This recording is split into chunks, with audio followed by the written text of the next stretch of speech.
66 નગરપાલિકાઓની સ્થાનિક સ્વરાજની ચૂંટણી અંતિમ તબક્કામાં ચાલી રહી છે, ત્યારે ભાજપ કોંગ્રેસ સહિત તમામ પક્ષો જીત મેળવવા માટે એડીચોટીનું જોર લગાવી રહ્યા છે। ત્યારે આજે ખેડબ્રહ્મા નગરપાલિકામાં ભાજપ દ્વારા કાર્યકર્તા સંમેલન યોજવામાં આવી હતી, જ્યાં સાબરકાંઠા જિલ્લા ભાજપ પ્રમુખ પ્રભારી સહિત મહામંત્રીએ તમામ વોર્ડમાં ભાજપની જીત માટે હાકલ કરી હતી।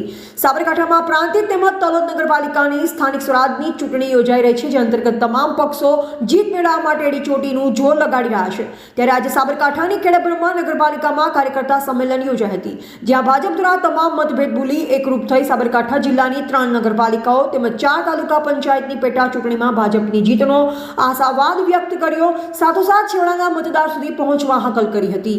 એવા રાજકમલસિંહ પરમાર, ભારતની અસ્મિતા, સાબરકાંઠા। ભારતીય જનતા પાર્ટી એ શરૂઆતથી શિસ્તમાં માનતી પાર્ટી છે। જ્યારે પાર્ટીમાં કોઈ કાર્યકર્તા ટિકિટ માગી હોય અને એના કરતાં ટિકિટ માગનારાઓની સંખ્યા વધુ હોય, ટિકિટ આપવા કરતાં ટિકિટ માગનારાઓની સંખ્યા વધુ હોય, ત્યારે આવા ઉમેદવારો જે વધારાના જે ઉમેદવારો છે એ ઘણીવાર ગેરશિસ્ત આચરી અને એ અપક્ષ ઉમેદવારી કરતા હોય છે। આવા અપક્ષ ઉમેદવારોને ભારતીય જનતા પાર્ટીએ ઘણી સમજાવટ છતાં પણ એમને એમની ઉમેદવારી પરત ન ખેંચતા એ લોકોને પ્રાંતિજ નગરપાલિકામાં 6 અને તલોદ નગરપાલિકામાં 3 કાર્યકર્તાઓને ભારતીય જનતા પાર્ટીમાંથી 6 વર્ષ માટે સસ્પેન્ડ કરવામાં આવેલા છે।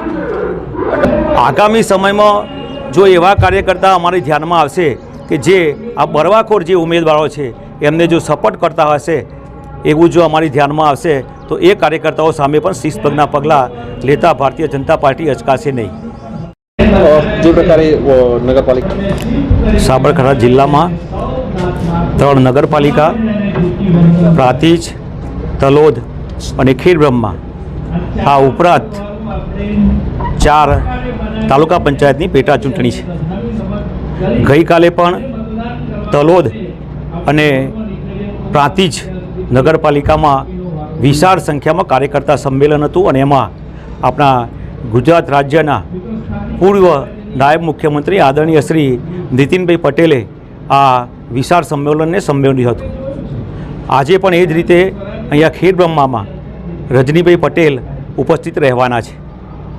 અમને સૌને વિશ્વાસ છે કાર્યકર્તાનો ઉત્સાહ જોતા આવનારા સમયમાં 3 નગરપાલિકાઓ અને 4 તાલુકા પંચાયતની પેટા ચૂંટણી અમે જીતવા જઈ રહ્યા છીએ, એવા કાર્યકર્તાના ઉત્સાહ જોતા અત્યારે હાલ જણાઈ રહ્યું છે।